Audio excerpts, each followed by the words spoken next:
Rain hammered against the darkened streets, washing away the last traces of daylight. A little girl, no more than 8, soaked to the bone, her small fingers trembling, stood before a grand iron gate. Her shoes were torn. Her voice cracked as she whispered, "Please, someone help my mom." She clutched a faded pink backpack, the kind with one strap broken and a small patch sewn on the side. The mansion loomed before her, lights glowing faintly through tall windows. She took a breath, raised her tiny fist, and knocked. Once, twice, 3 times. Moments later, the door opened. A tall man in a black coat looked down at her. Sharp eyes, strong posture, but something in his gaze softened when he saw her tears. "Sir," she whispered, voice barely a breath. "My mom's dying. They hurt her. Please help us." The man froze, his jaw tightening. The rain fell harder, blurring the world around them. In that moment, something deep inside him stirred, an emotion he thought he'd buried years ago. He took a step closer. "What did you say, sweetheart?" Her eyes lifted to his, glistening. "My mom said your name before she passed out." The man's face turned pale, because the name she spoke was his. If this moment moved your heart, hit subscribe, because the truth that's about to unfold will leave you speechless. Before that night, Lila's world was small, a peeling apartment on the edge of town where the lights flickered more than they shone. Her mother, Grace, worked double shifts at a diner that never slept. Every night, Grace came home smelling of coffee and soap, whispering, "We'll be okay, baby. Just a little longer." But Lila knew the truth. She heard the coughs Grace tried to hide. She saw the overdue notices stuffed behind the fruit bowl. Still, every morning, Grace braided Lila's hair, packed her a lunch, and said, "Promise me you'll never stop being kind, no matter how hard life gets." Then came the men. They weren't doctors or helpers. They were debt collectors, cold eyes, heavy boots, voices sharp enough to make Lila flinch. Grace begged for time, explaining she'd make another payment soon. But they didn't want money anymore. They wanted control. That night, Lila hid under the table, clutching her stuffed bunny as the shouting started. A crash, a cry, then silence.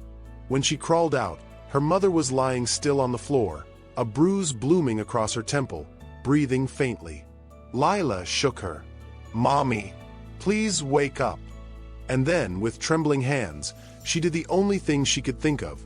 She grabbed Grace's phone.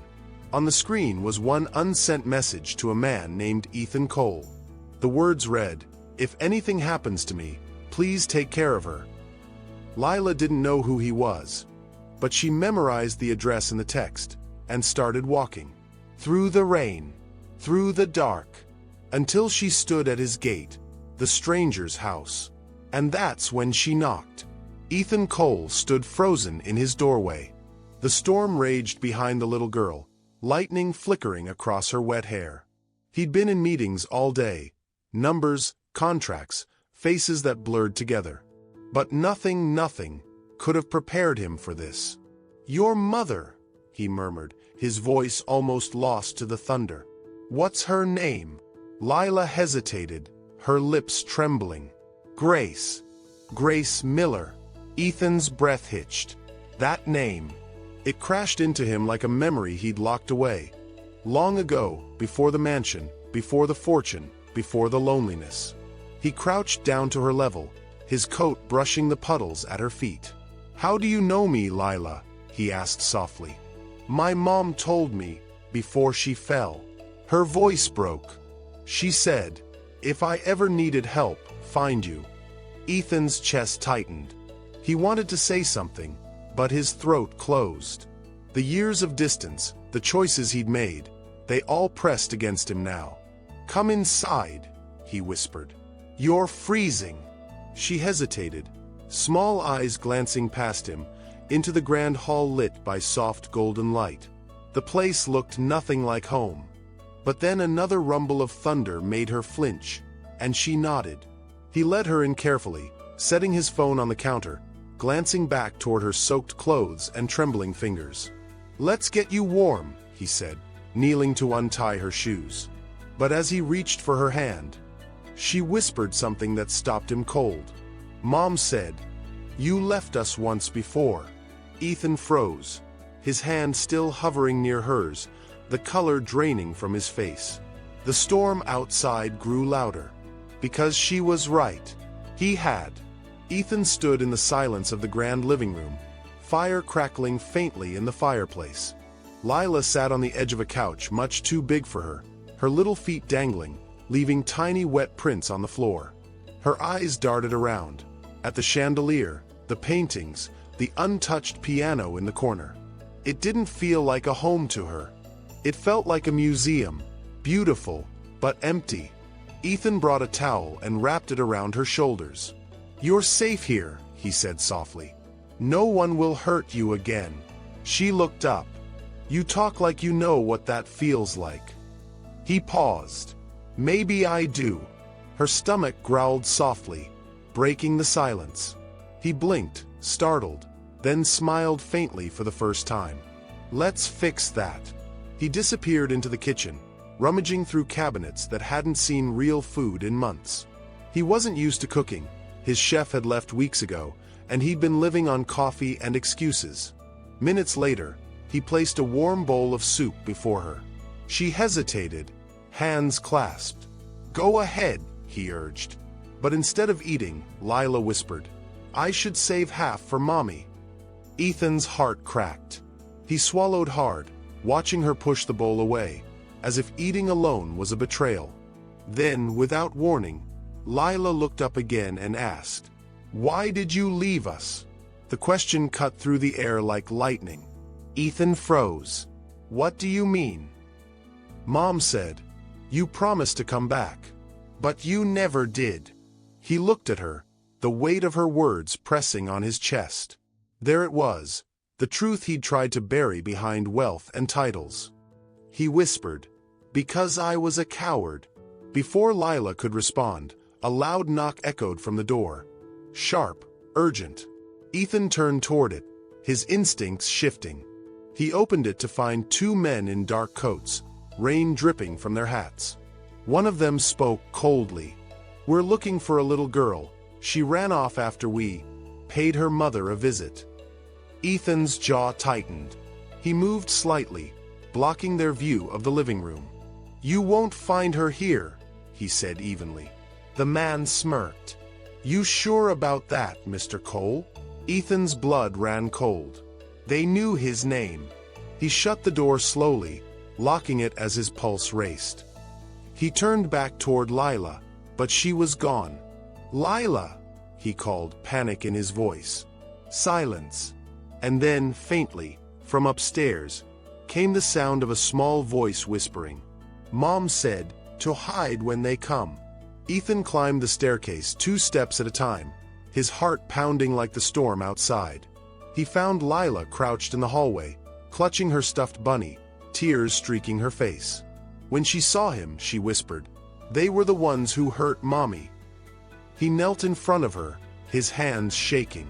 "No one's going to hurt you again. I promise." Lightning flashed, filling the hallway with pale light, and in that instant, Ethan saw something on her wrist. A small bracelet, frayed, old, and carved into the silver clasp, the initials EC. He froze. "Where did you get that?" His voice came out hoarse. "My mom gave it to me," Lila said softly. "She said, it belonged to my dad." The room spun. Ethan felt the world tilt beneath his feet. He whispered, "Lila, what did your mom tell you about him?" "She said he used to drive a delivery truck, that he was kind, that he was scared to dream big." Lila's voice broke. She said, "He left because he didn't think he was good enough for us." Ethan's knees gave out. He sat on the floor, staring at the little girl, his daughter. Every sleepless night, every decision made in the name of success, every deal that bought him comfort but cost him love, it all came crashing down. He whispered, barely audible, "I didn't leave because I didn't care. I left because I thought you both deserved more than a man with nothing." Lila blinked. You knew my mom? Tears filled his eyes. I loved your mom. She tilted her head. Then why didn't you come back? He exhaled a shuddered breath. Because when I finally did, I was too late. He turned his gaze toward the window, rain streaking the glass. I saw her once, years later, working late at a diner, serving tables with that same smile that once gave me hope. I wanted to talk to her, but she looked tired and happy. I told myself she'd moved on, so I walked away. Lila clutched her bunny tighter. She never stopped waiting. That broke him. Ethan covered his face with his hands, shoulders shaking. For a long moment, the storm outside was the only sound. Then, softly, Lila said, "Mom said people who love us always come back." She said, "Sometimes it just takes them longer." Ethan looked at her, and in her small, trembling face, he saw Grace's eyes. The same warmth, the same strength. "I'm here now," he whispered, "and I'm never leaving again." Before Lila could speak, headlights cut through the rain outside. The men had returned, this time with another car. Ethan's expression hardened. He stood, his voice steady for the first time. "Go to my office, Lila. Don't come out until I say so." "Are they bad men?" she whispered. He nodded slowly. "Yes, but they've never met someone who had something worth fighting for." The sound of doors slamming echoed through the storm, and Ethan stepped toward the front door, ready to face what he should have faced years ago. The storm roared outside as Ethan opened the door. Rain lashed against his face, but his eyes were steady, cold, determined. The two men from earlier stood at the gate, flashlights cutting through the darkness. "Step aside, Mr. Cole," one said sharply. "This doesn't concern you." Ethan's jaw tightened. "It does now." They exchanged glances. "The girl's mother owes us. You're only making this harder." Ethan stepped forward, closing the umbrella he never opened. "Then take it up with me." He pulled a check from his pocket, rain immediately soaking it through, and tore it in half. "I'm not buying anyone's freedom," he said. "Not hers. Not the child's." One of the men scoffed. "You think you can protect them?"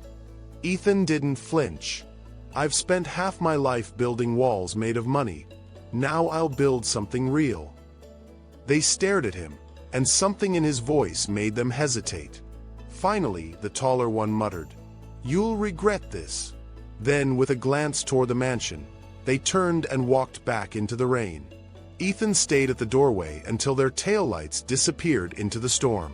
When he turned back inside, Lila stood at the top of the stairs, barefoot, clutching her stuffed bunny, eyes wide. "Are they gone?" she asked softly. He nodded. "They're gone." Lila descended the stairs slowly. "Mom always said, the world is full of scary people, but sometimes, angels look like them first." Ethan knelt and opened his arms. Without hesitation, she ran into them. He held her close, tighter than he'd held anything in his life. "I wasn't an angel," he whispered, "but I promise you this. You'll never have to knock on another door alone again." Tears streamed down her cheeks as she whispered, "Can I stay?" Ethan smiled through the ache in his throat. "You're home, Lila. You're already home."